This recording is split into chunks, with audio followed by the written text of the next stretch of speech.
She goes, oh, don't worry, you can't hear. He's brain dead anyway.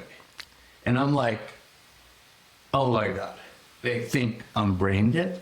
Jake Haendel, often referred to as the Miracle Man, is the only documented survivor of stage 4 acute toxic progressive leukoencephalopathy, a rare brain disease that left him locked in. Imagine being fully conscious, feeling everything, yet unable to move, speak, or even breathe on your own. Jake lived this unimaginable reality, and against all odds, he survived. We'll dive into his recovery journey, his passion for creating a more inclusive world, and his exciting upcoming podcast, Blank. This is a brain fog alert. My guest, Mike, decided to stop working right before we started recording, and we didn't realize it. So the sound quality isn't quite what I'd hoped for. If you have a chronic illness, you know how inconvenient brain fog can be, and apparently it's contagious to microphones. If you're listening on Spotify, you might want to hop over to YouTube and watch the episode with subtitles instead. Now, back to the show. Thank you, Jay, for coming all this way. Very nice here in cold Bethesda. Yes. Is it cold in Boston? It is. Yeah. It's colder here, I think, this week. So I first discovered you. The day that I reached out to you was literally 5 minutes after I saw your video of you eating mac and cheese. Oh, And that's just funny. No, and when I read, there was everyone thought I was in a coma, but I was conscious. I didn't comprehend that at first. And so when I watched some of the videos, I was like, oh my gosh. Holy Joe.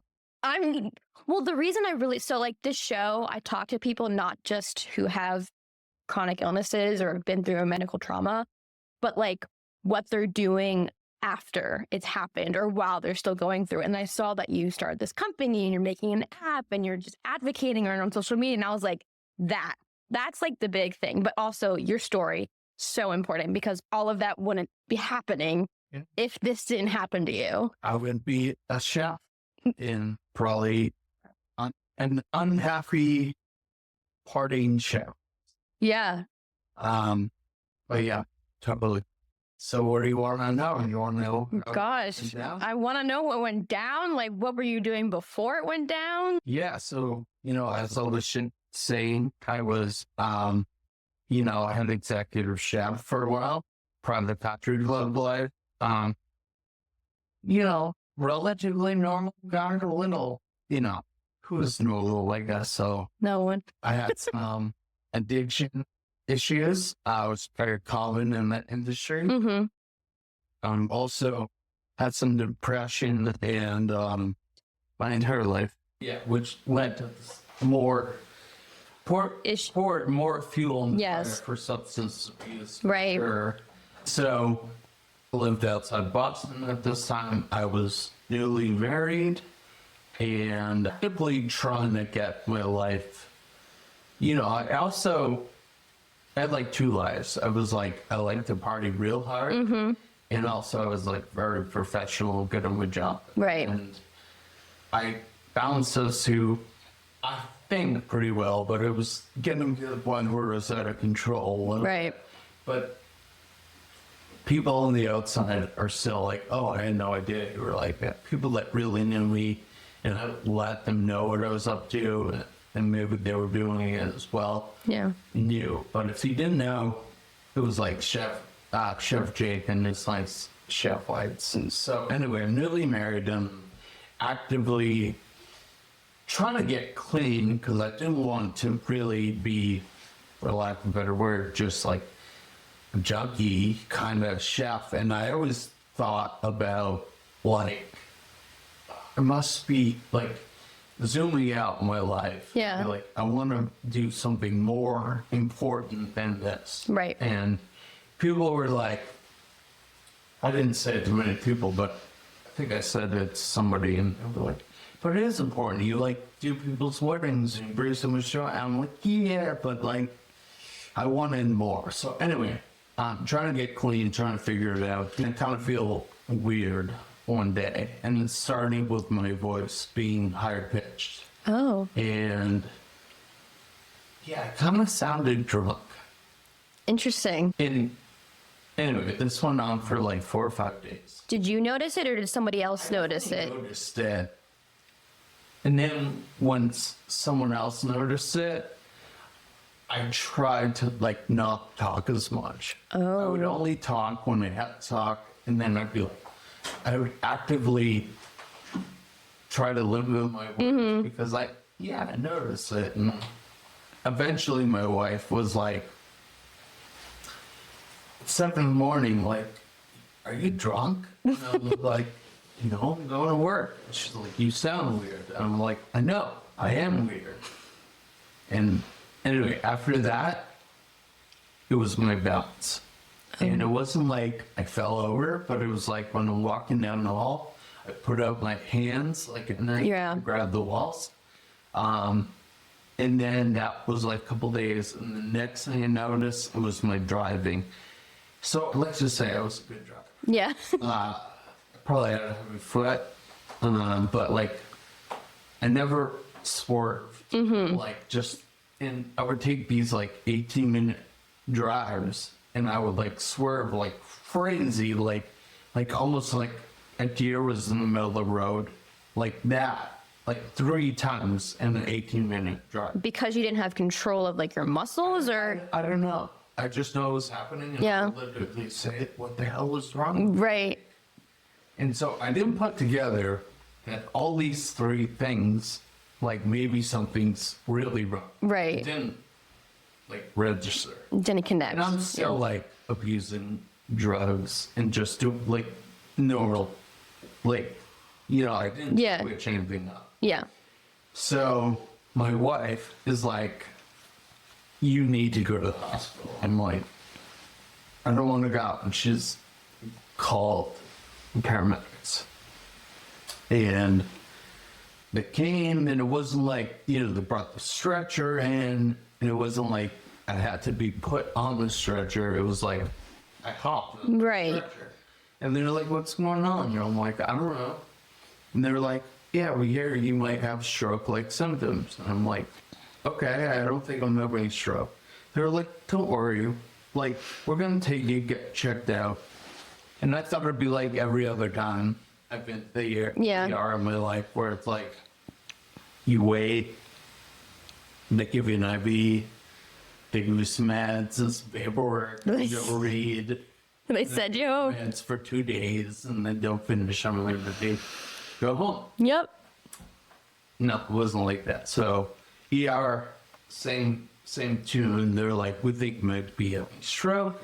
And I was like, yeah, I don't think so. Like, I've kind of noticed this for like a couple weeks, whatever is happening. Yeah. And they're like,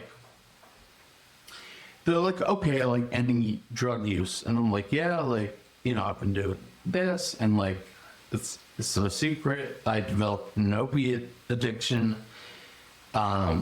Oxy-80s in particular were very popular where I grew up in Massachusetts, and I developed a habit on those. I would smoke them off tinfoil, and I would smoke part 30s off tinfoil, and then when they got kind of tamper-proof and harder to get, it's like heroin.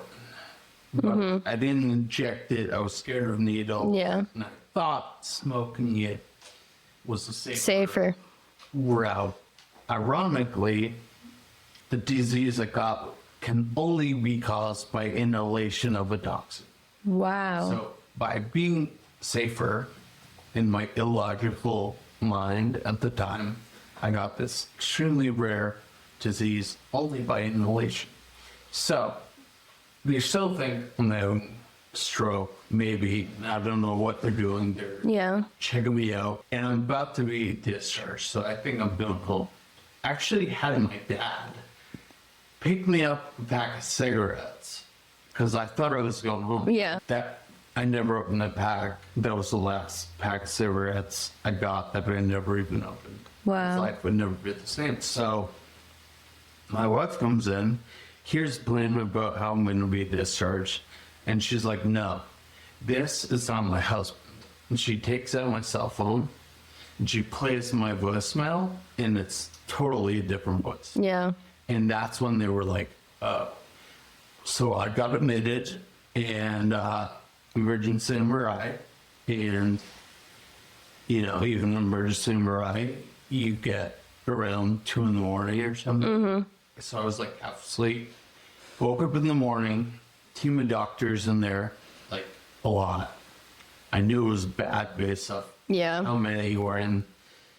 And they're just like, we're really sorry, Jake. You have an extremely rare terminal progressive disease. And I'm like, shit. I'm like, how long? And they're like, 6 months. And I'm like, what? I'm like, how did this happen? And they were like, well, thank you for being honest with us about like your drug use. And it's so rare that if we didn't know you were smoking heroin off info, like we probably wouldn't have figured this out and identified it. And so you have something called acute toxic progressive leukoencephalopathy, and it can only be caused by inhalation of a toxin. And I was like, oh, I did this to myself. And I said out loud, like, I'm fucked. I fucked up. And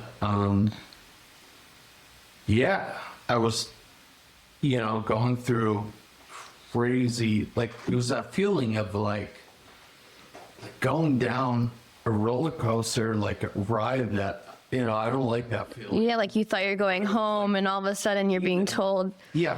Yeah. And I'm doing like this life review, all these thoughts. My wife's super pissed at me because I did this to myself. And then I'm just like, wait a minute, like, why is no one else sick? And they're like, oh, that's because like people inject it. And I'm like, I know like 40 people that are been smoking the same stuff. Yeah.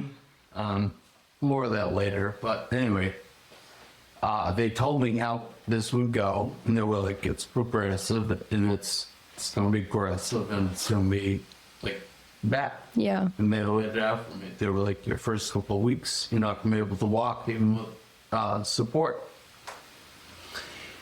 Month 1, you're going to be wheelchair bound. You're going to start getting contracted. You're going to lose function. Month 3 and 4, you're going to lose the ability to eat, swallow, and talk. Be bedridden. Stage 4 of this disease.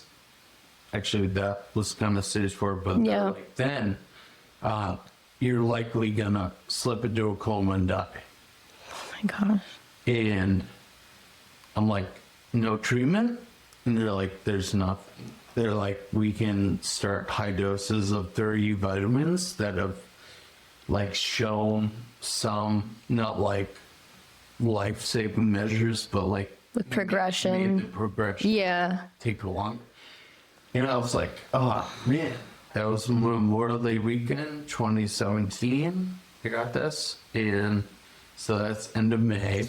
And everything they said would happen, did happen in like the relative time frame they laid out. They did not prepare me for how painful, like physical pain would be. Like it was so, like, I feel like I had a pain tolerance then. And it was Next like level. nothing I've ever. It was Like full body or like specific things? so many different types of pain. I didn't even know there were so many different types of pain. Like I know from having a mother with cancer, I couldn't, like bone pain and just my joints becoming contracted, and then the storming it talked about, like, being hot, being so uncomfortable, like having to be rolled every 30 seconds or else I feel like I'm gonna like lose it. Like my heart rate just like 200 beats per minute, just like and then it's like I would say to myself, well, it can't get any worse. And then I can't pee. Oh. And my bladder is like Distending, and I'm like, oh my god. And I'm like, well, can't get any worse than that. And then it's like, I can't talk anymore. Yeah. Then I stopped saying that. And it didn't help. It kept getting worse. Wow. So So you never actually went into a coma. You just lost all functioning. Yes. Which made it seem like you were in a coma. Yeah. So all these things happen. Then I'm like vented, feeding tube, and fully paralyzed, and just kind of like, and I can hear everything. Yeah. And I know what's happening. I have full sense. My cognition level is like firing this. That's what's really weird. It's like my brain has all this damage, but Jake never was different in his brain whatsoever. Did they say that you would lose cognitive abilities, or it was didn't, just I don't know why I would assume. with all that going on, you would seem that maybe that would have, yeah. Anyway, so I'm just like, I'm not even thinking Yeah. about that at this point. Yeah. And then I'm like, conjunctively crazy, fully paralyzed, like vented, feeding tube. I hear them saying, like, to my wife, I'm overhearing doctors be like, he's not going to make it till Christmas. I had a sense that it was December too. Every time they would roll me in the neuro CU, see like the monitor says where I am. Mm-hmm. Oh, okay. You know, Christmas decoration. So that's probably how I knew it was December. And I'm thinking in my head, I'm like, good. Like, I'm tired. Like, I'm Yeah. in pain. I don't want to die, but like, I know that no one has survived this. I know I've had enough. I'm tired. Sad, but like, Christmas cannot come soon enough Yeah. for death, you know? So, I didn't realize how I was being perceived, though. And you may have seen this on social media, but I'll say it again. Yeah. The way I learned, and I didn't know anything about locked-in syndrome at the time, like that I was in a coma, or was perceived to be in a coma. Two nurses were like working on me in teams, and one nurse says to the other, I got to tell you about this real awkward hookup I had last night. And in my head, I'm like, Oh my God. like my pain kind of went away in that moment. I was like, this is the This is some juicy gossip. best, and I lived for that juicy gossip. Yeah. And this is like the best shit, the dying man. I can't wait to hear it. Yeah. The other nurse is like kind of giggling, and she's like, maybe we shouldn't talk in front of the patient. And I'm like, oh no, like, please. Go on. Go on, please. Satisfy this poor guy, yeah? And she goes, oh, don't worry, you can't hear him. He's brain dead anyway. And I'm like, oh my God, they think I'm brain dead? And I just go straight panic. Yeah. And I'm like, am I brain dead? Is this a hallucination? Is this what happens when you die? Or when you're about to die? Yeah. And I'm just like freaking out to the point where people have asked me, did you hear the end of the story? And I imagine they finished it, actually. I've just thought about that recently. Yeah. And I never heard anything because I was like full thoughts. Right. Talking to myself. And that's when I realized that. And I was like, no, like I know where I am. I know who I am. I'm not brain dead. I can fully think. Yeah. I can. Like that's what I mean. My cognitive function, my executive functioning was like almost hypersensitive. Wow. Well, because that was like all you could do was think. So it was very powerful. So anyway, I was stuck like this for 10 months. How long did it feel like? Or you have no perception of? Well, it was, so I had a positional eye gaze. I was kind of like looking at the ceiling, except when they would roll me. And then I would like see the room. So I could never see a clock. So it started like counting. Yeah. And I'm like, 1, 2, 3. And like, by the time I was at like 18, I was like, oh my God, like, it's just taking forever. Yeah, and then I like finally hit 60, and I was like, okay, that's what 1 minute feels like. And that 1 minute felt like so like minutes felt like hours felt like days, if not weeks. Yeah. So that time, like I would say 50 years. Like that's seriously like what I. Like looking back, does it feel like, Yeah. do you perceive it as the same amount of time as in the moment? It was just so awful. Yeah. I mean, yeah, I kind of do. And the only way I know it was 10 months is like coming through the medical records. Right. Together, my book, proposal, and everything. And yeah, it was like 9 months, 3 weeks of that actual, like, you know, for Christmas, I kind of guess it was like December 14th when this conversation happened. Yeah. And it was 10 months. It was 9 months, you know, but also I was in rough shape a few months before that, like barely talked. And then rough shape when starting my recovery. Yeah. That time was brutal. I can't even imagine. Yeah. It sounds agonizing. Yeah. And you know a lot about agonizing stuff? I do, not to that degree, but I like when you said 200 heart rate, I've had 215. Yeah. Would you pass out from it? Yeah. Well, I didn't used to. Like all of college, I'd be sitting in lecture hall and look at my Apple Watch and my heart rate would be like 200. And I went to doctors for years and they're like, you're just like high stress. But like any doctor, like I talked to like doctors that I know now, they're like, I can't believe a doctor told you that 200 was okay for you to be walking around. People love stress out. But I wasn't though. I get it. I mean, that's like crazy. Yeah. And then I've after, been stressed out at like 68. yeah, exactly. I'm like really stressed. And then I ended up, I think my body was just like, this is enough. And then I started passing out all the time. Yep. And it was just like, you cannot go on like this. And so, but no, it's like a heart rate you can't even comprehend. It's just it's wild. So I've been told that autonomic stalling was universally fatal. And I went through like over a year of this. So was this happening while you were locked in? Ugh. So Yeah, it was like mental and physical torture. So many awful. levels.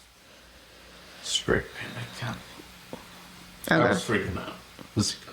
I was literally freaking out. And I was so cognitively intact that it was just like I just knew everything. And I'm like, this is like the worst nightmare imaginable. And I'm stuck. And I cannot, like, how am I going to get out of this? right. And then I'm like, I want to, like, I went through these highs and lows. I'd be like, I want to kill myself right now. And I still had the same sense of humor. Yeah. And I'm like, I can't even do that. Yeah. That's crazy.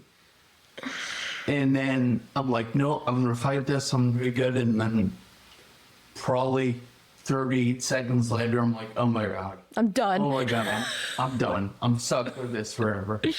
Can't wait till Christmas comes. And I survived Christmas. And, you know, I ever heard hearing people saying the Christmas miracle, but the doctor is like, he's not going to make it past New Year's. I make it past New Year's, and then they're like, it's time for hospice. And then I go in hospice. And I hear hospice nurse a weekend be like, he's got hours left. And I'm like, okay, I've heard this before. I didn't buy it. But I very much felt like I might be stuck forever. Right. That was the only time where I was like, oh, there are things worse than death. Right. And I didn't really buy this hospice nurse me over here hours left at the moment. But then I think my wife at the time propped me up on a pillow a little bit. And it was the first time I saw my chest in like, I don't know how long. And it was like, very blue. And I was like, oh, maybe I am dying. Oh my But God. in retrospect, I'm like, may have been blue the entire time. Right. Like, but I just saw that and I was like, whoa, yep, maybe I do. Because it was like, it looked like I was frozen in ice blue. you know? Wow. So, I kind of agreed and I might have hours left. And there were people arguing, like family. And I just remember them being kind of loud in my head. I was like, gosh, shut the fuck up. Yeah. And their voices, not because they lowered their voices, started to like get quieter. And then a fluorescent light can make a kind of hum. Kind of took its place, and that would get louder, and their voices would get, until I heard no more voice and only a hum. And then my pain that was constant and global and multifaceted Yeah. kind of started to drift away, and I was like, oh, I think this is what dying is. Yeah. And kind of gave me peace because I thought about my mom, who I saw in hospice, and was like, that is nice to know. There's no pain at that.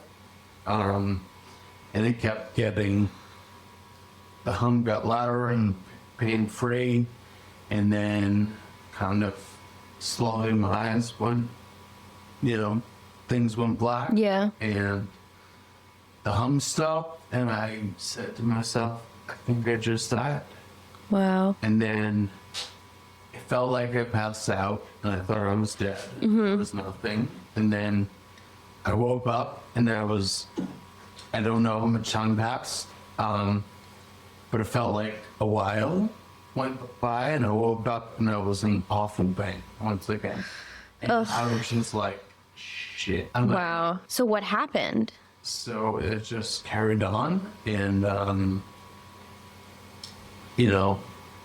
want to say that was like week 1 of hospice, and I ended up staying on hospice for 6 months. I know from looking back, I timed out of hospice, so you're not allowed to just, insurance will they pay for 6 months, and then you're off hospice. I didn't know this then, but all I knew is what I was overhearing, and like hospice is done, Right. but I wasn't like getting better. It was just because I hadn't died. Right. Basically, to get taken back to a complex care unit at a Minnesota hospital, and they were just gonna like, we don't really know what to do with him. He's not dying. He's not getting better. He just is. Yeah. And we're gonna like treat him here, and we don't know. And I'm like, okay, like at least I'm back in Mass General, where like experts are, because like honestly, hospice care is more comfort measures only. Right. Just like trying to make you comfortable, which they did a firm job in like even with all these meds and so on. No, I was never. Yeah. But so I'm just like, kind of still in purgatory, locked inside my own body, freaking out. Yeah. And felt like a month or 2 went by. And one day on rounds, I was on a complex unit, so team of doctors. I'm still looking at the ceiling. Yeah.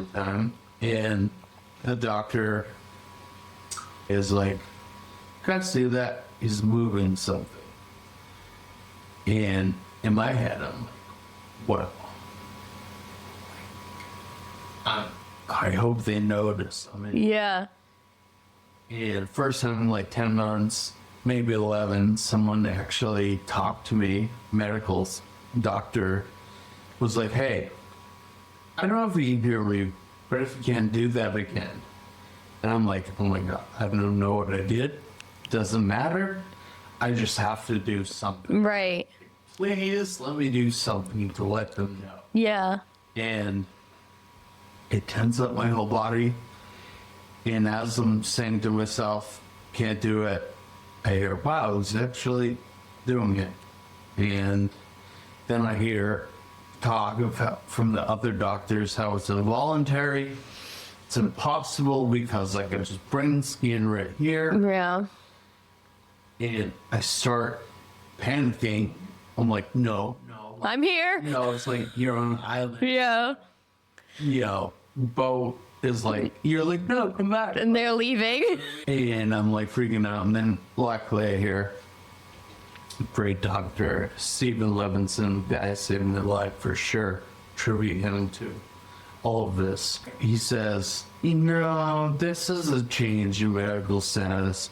I want someone who specializes in nonverbal augmentative speech therapy to come in and teach them how to blink. And, someone came in, very nice lady named Jen, and she just came over my head and put her, fist on my chest, and she's like, hey, Dick, I'm Jen.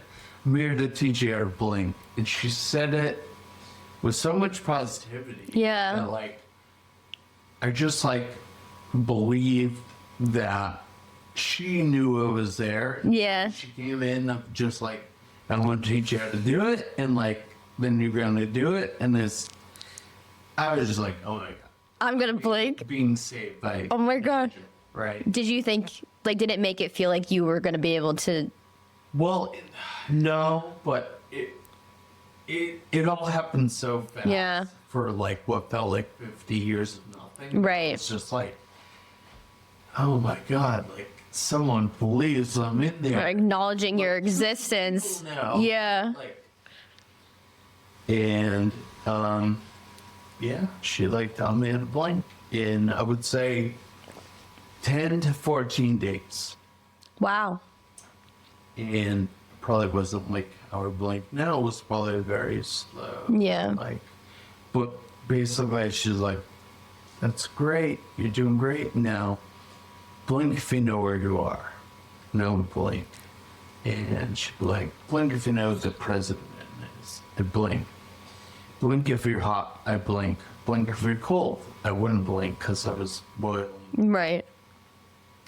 She brings in the team, and she's like, I think he's in there. And they're she showed them some blinks on certain commands, and it wasn't good enough for them. They wanted it. Yeah, I know, a lot.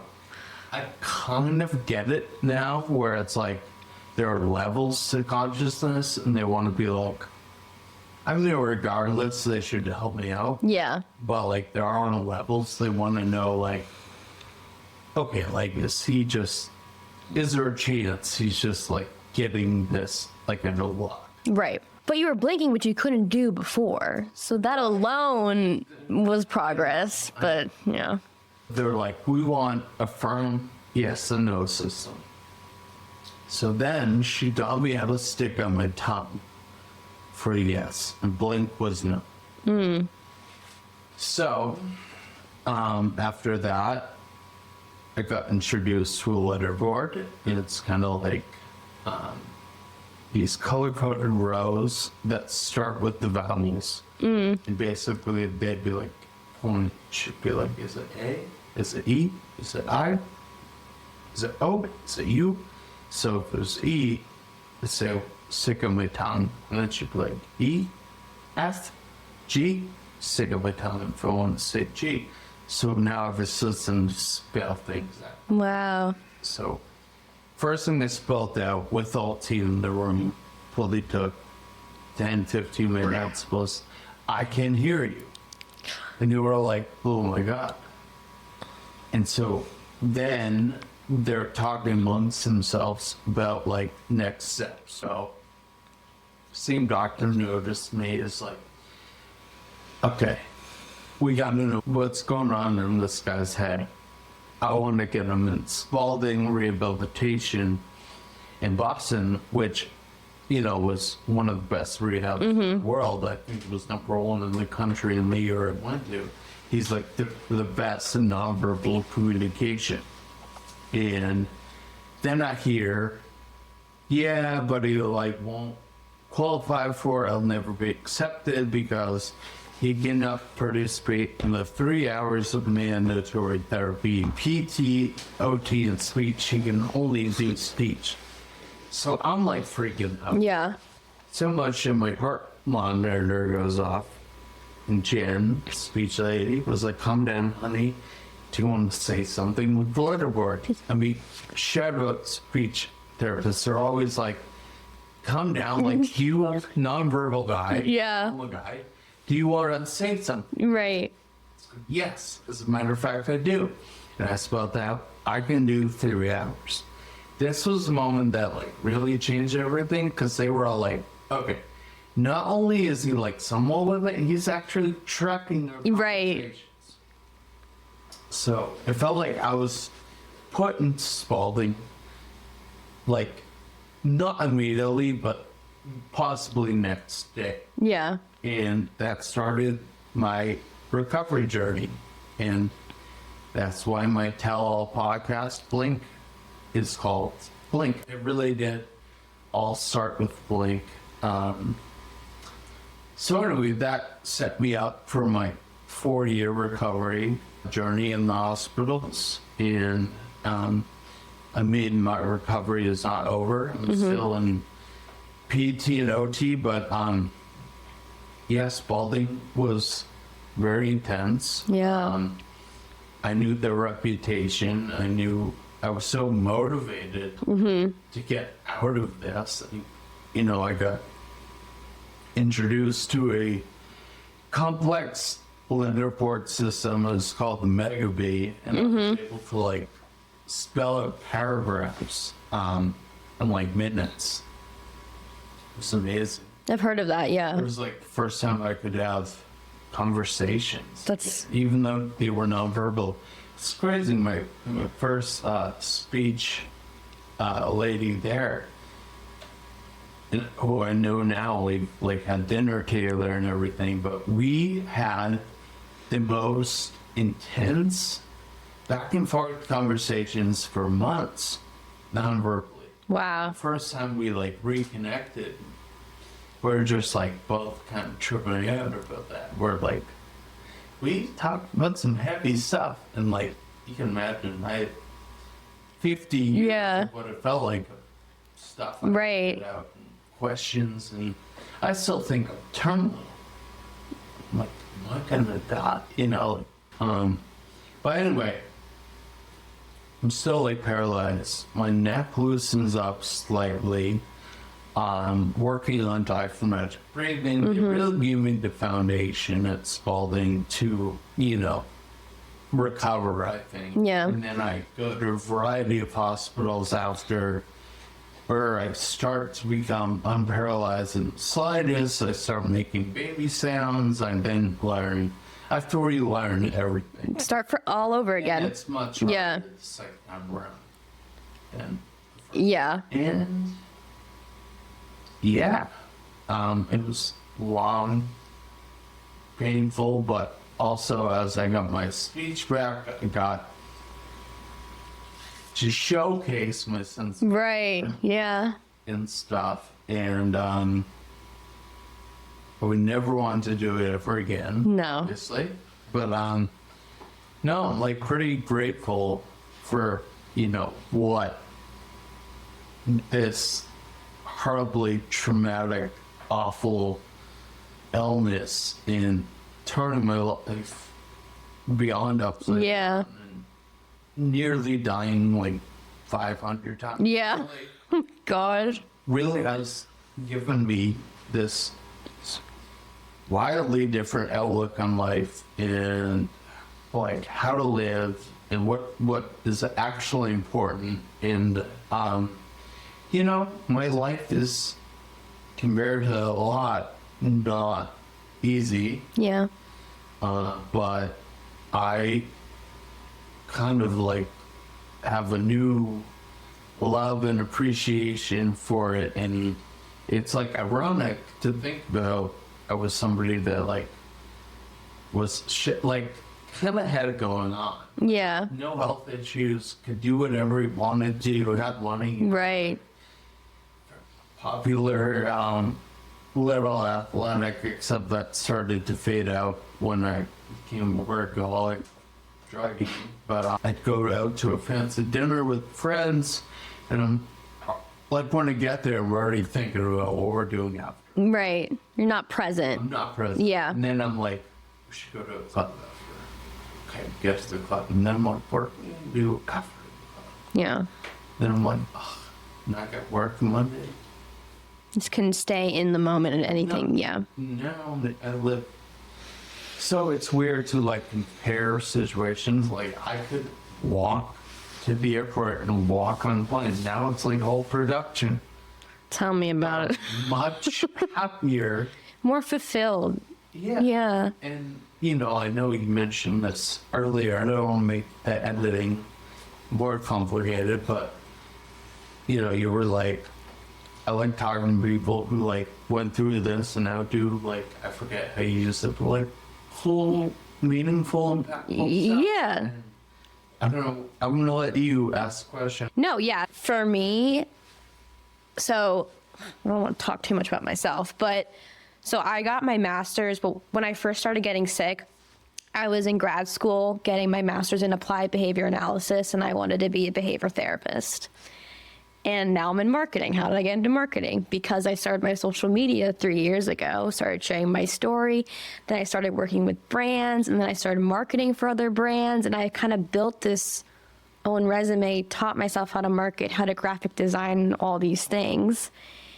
And then I was looking for jobs that involved marketing and like behavior and children and special education and all of that. I don't know how I found a job, but I did.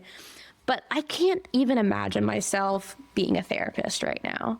Like, not just because of my like limitations, but I just is such a creative person. I love to create. Like, I was like, what is the next project I can do? A podcast. Okay, let's do it. And so would love to not be sick and deal with all this stuff, but I don't think I ever would have ended up in this creative space if I didn't get sick.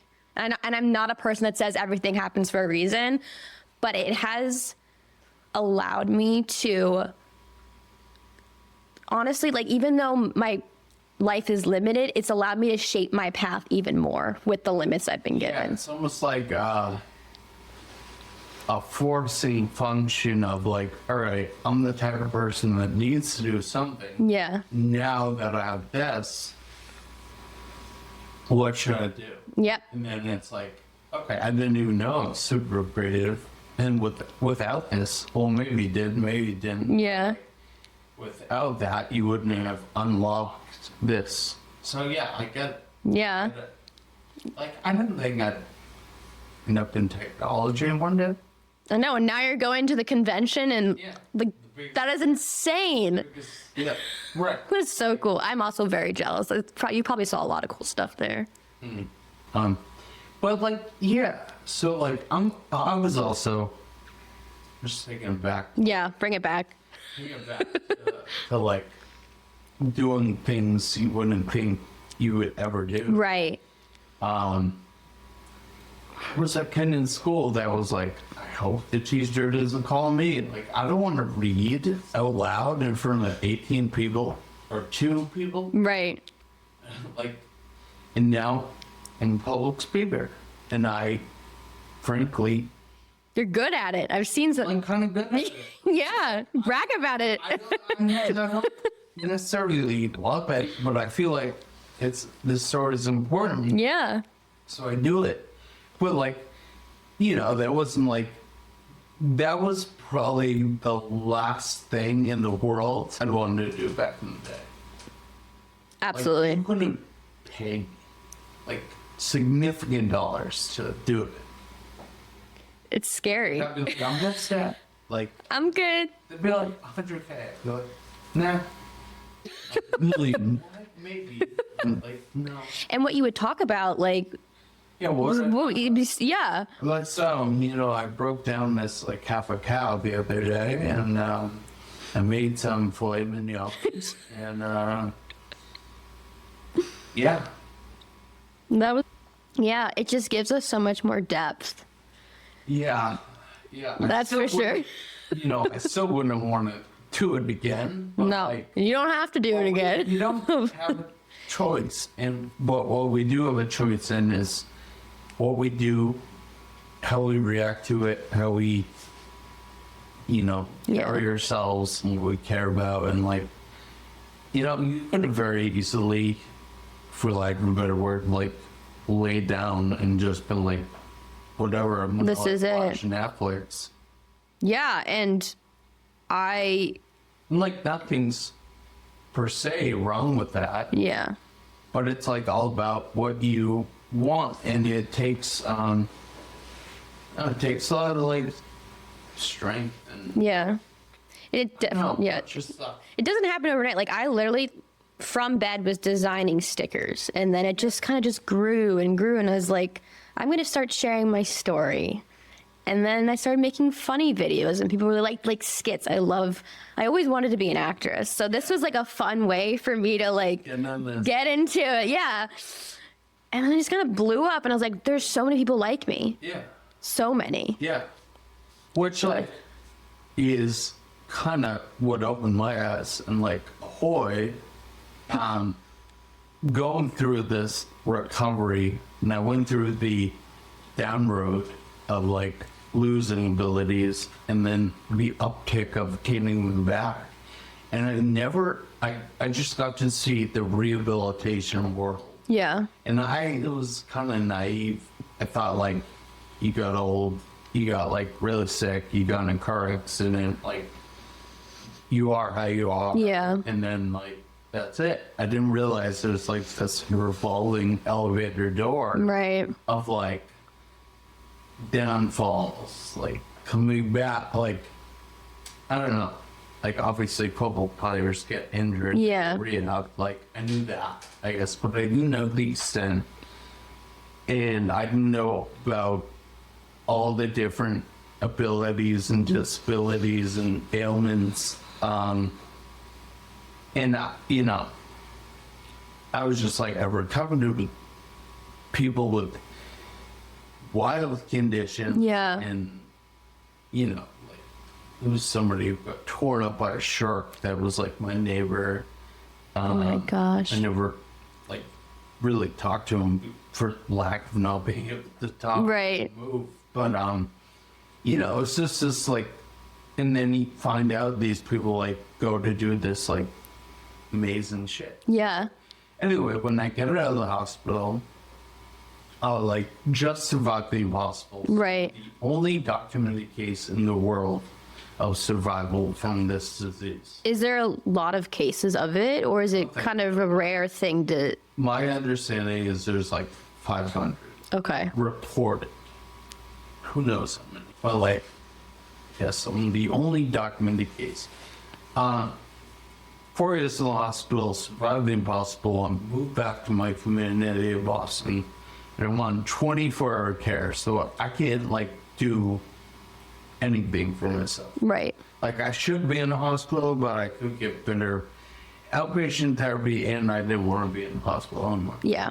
But I'm like that level of care, right? Right. And you know, I'm like reconnecting with old friends, family, and I'm being invited to places. I'm also making kind of new friends, not right off the bat, but I'm being invited like outside of my building. That was like my, you know, I knew I had a bathroom with the right grab bar configuration, and I knew I could like kind of be successful there, like with mild to beyond moderate assistance Right. times in my.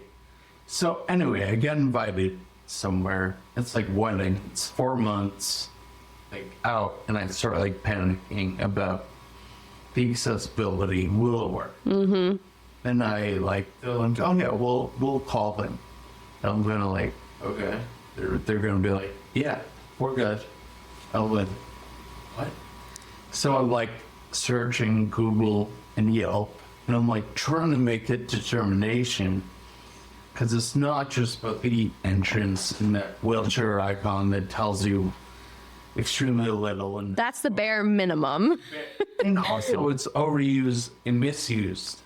So like, Yeah. you can throw that on with like 3-inch gap, and if like you can't pop wheel in a wheelchair, like whatever, like Yeah. you're not coming in No.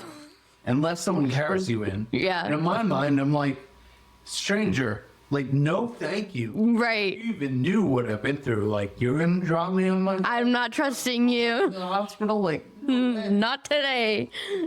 So my whole thing was like, we need to revolutionize accessibility and how we look at it, because it's not like a one-size-fits-all solution. I want to make a solution that's like totally individualized to your specific needs. Mm-hmm. Like you only care what you care about. For me, I'm gaining abilities and my changes on a monthly basis. So I'm like, I want an experience like Google Maps where I can like make a profile where I want like to be able to roll in. I want an automatic door button. I want a family bathroom with space, with a vertical and horizontal grab bar, and I don't want the place too loud. Like, I want to plug that in, Yeah. and I want to see in my radius what works. And I want to be able to search for Chinese food and be like, okay, that place works. Or I got invited to this place, herbal store. Like, hey, family, can we go 0.7 miles down the road to a place where I can eat? Yeah. You know? Yeah. Like, that's what I want. And so I made it. I love that. Put together a team, and we made it. And it's called Ahoi. And we also are, launching sidewalk rolling directions. Again, that will be very specific to your model, Yeah. tolerance level, because, Google and Apple Maps, they're great, but walking directions are not great for rolling. No. They lead me astray. That's so interesting. I never even thought of, even though I do roll a lot of places, Yeah.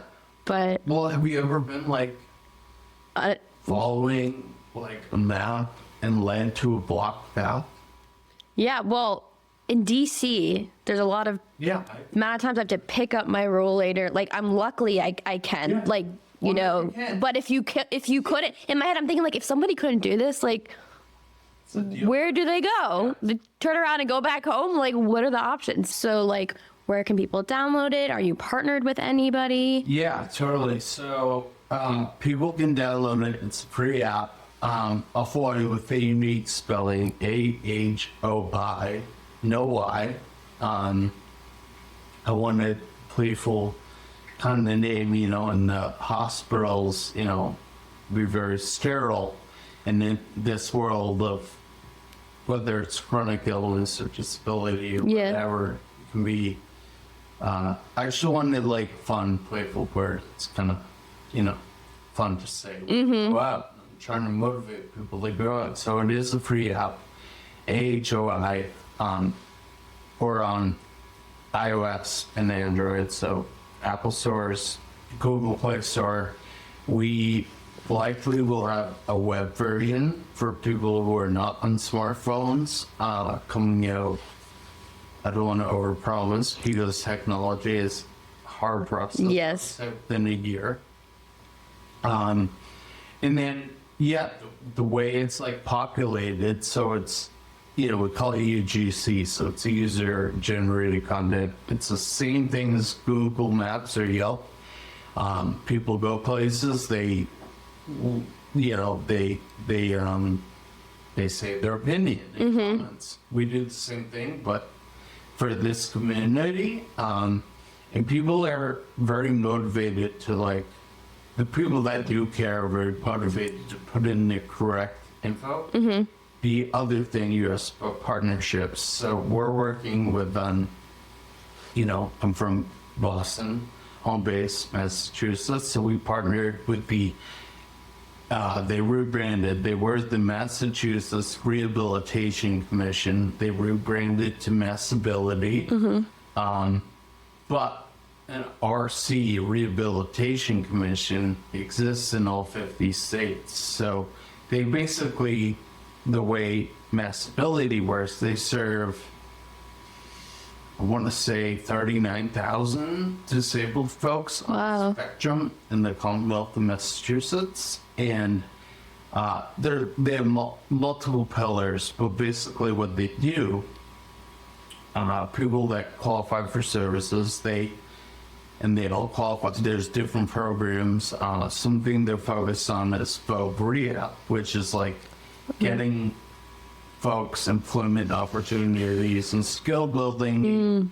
Wrote kind of a proposal for bringing folks into a startup environment, give them like the soft skills and other skills, but their actual jobs will be going to review sidewalk and street health in actual locations in their neighborhoods and beyond. And we went through that successful pilot, and the impact was just amazing to see. I mean, people that were confused on what they wanted to do, saw no direction, people that didn't want to talk publicly are very, publicly in a meeting setting are very comfortable doing that now. And, Wow. And actually earlier today from my Bethesdian hotel, took a meeting, we're revamping the pilot, and this is something we believe we can do in all 50 states, and that's how we're going to make this a very helpful solution. And the biggest thing we hear, someone downloads the app in Tennessee right now, you might not see a lot of data. Right. Like you can contribute there. You're coming to Massachusetts. It's a very helpful solution, but this is a way we're going to scale that. That's incredible. Especially with the aging population, you think about all the different types of disabilities, the significant others, they call that TAM. Yeah. Total addressable market. It's just multiplied and multiplied. Especially from COVID infections. There's so many disabled people from COVID. Right. It's like millions. Yeah, very underserved and much needed. It's definitely a real business. Yeah. It's an opportunity, and it's a wildly estimated population, and they have a lot of spending power, just like everyone else. Yeah. When someone can people, if they go somewhere, find if it's not on the app, like, oh, this place is really accessible, can people like enter data? Yeah, and we're trying to get people to do that. I was quoted in the Boston Globe of saying, a lot of people go out in Instagram story, they're seeing fully vanilla in the order. I'm like, open up Ahoi, take a picture of a entrance or a restroom or an accessible seating area and help a couple thousand people, and maybe even 100,000 people. So it's going to be a slow burn, but we're here to stay. That's awesome. Yeah. Wow. I wish. So like I went apartment hunting in July, and the accessibility was very lacking. Rough. Do you think you'd ever does it apply to like buildings and like living and things like that? You can find in Google Maps will, Okay. so like, yes, you can even find parks, but it's like, is there a role in the entrance to a park? Like, yeah, it's an open park. Is it, so like you can review it. Right. We do photos, we do comments, we say what's there and what's not there. That's how we like populate the score. So like, yeah, you could review an apartment building. I would do. So I live on the first floor because I thought it'd be accessible. You have to go up 3 stairs to get into, because the first floor, for some reason, like you walk in and then there's 3 stairs to my hallway. How stupid is that? Stupid. I've been to a place where it's like, there's steps, or like I can't get in, and I'm like, do you have an elevator? And they were like, yeah, it's accessible, but Right, you have to walk around the building to get there. And I get there, and there's like an 8-inch step to get to the elevator. It's like, There's no thought process at all. Anyways, we probably have to start wrapping this up. So, Blank is coming out February 2nd. What do we need to know? so Blink is coming out February 2nd. Groundhog's Day, if you get the humor, because I relived the same day over and over and over. Was that planned to do February 6th? I love that. And this is 3 years I'm making now. Wow. My story has been published, publicized in mainstream media as well as social media and really out there. What's out there is not the whole story by any means. And I've been working on a tell-all. And, you know, a lot of people out there have, well, I'm not going to say a lot, but there have been people out there who have really tried to silence me from telling my story exactly how it's. Wow. And, you know, like I'm gonna put it out there. It's my story. Yeah. And it's gonna be a wild ride because there's a lot of family dynamic. I never really spoke about my wife at the time. I'm letting it all out there, and we're gonna see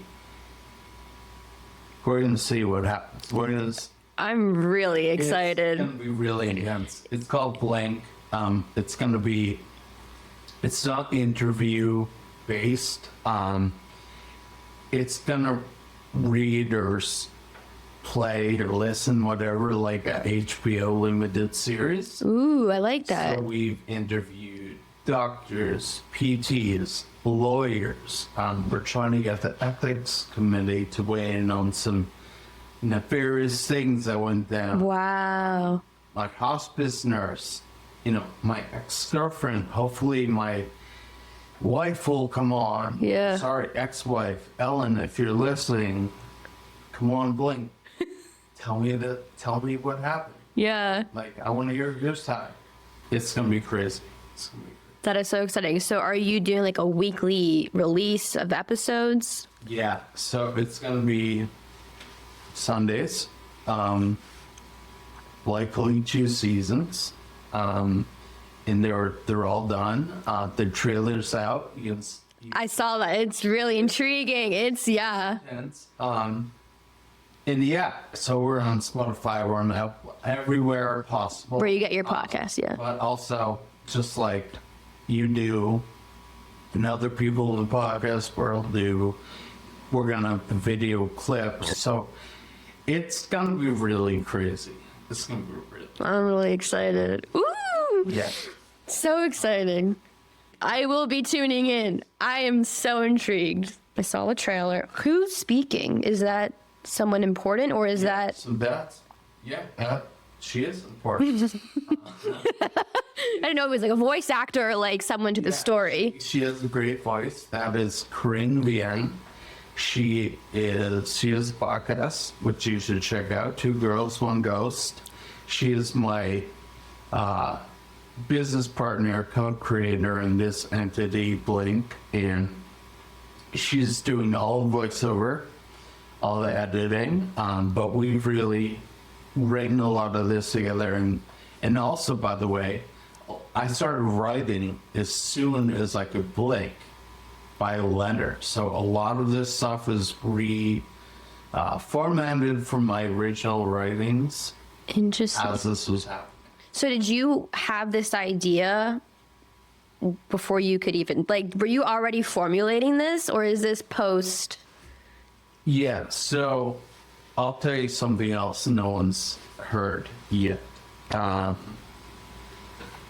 When I got diagnosed, you know, I quickly kind of went through that brief process. Yeah. And it was like, I'm going to fight this. And I know there's no chance, but wonder if.